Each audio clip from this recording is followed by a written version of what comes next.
తిరుపతిని sports hub గా తీర్చిదిద్దే యువగళం హామీ కార్యరూపం దాలుస్తోంది.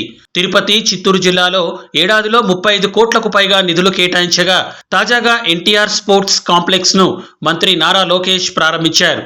10.10 కోట్ల వ్యయంతో నిర్మించిన ఈ కాంప్లెక్స్ లో cricket, kabaddi, kho kho, volleyball, badminton, archery వంటి అకాడమీలు ఏర్పాటు చేశారు. లోకేష్ క్రీడాకారులతో కలిసి వాలీబాల్ ఆడి భారత మహిళా క్రికెట్ జట్టు మాజీ కెప్టెన్ మిథాలీ రాజ్తో క్రికెట్ ఆడి వారిని ఉత్సాహపరిచారు. విద్యార్థులతో సంభాషించి భవిష్యత్ ఛాంపియన్లకు ప్రేరణనిచ్చారు.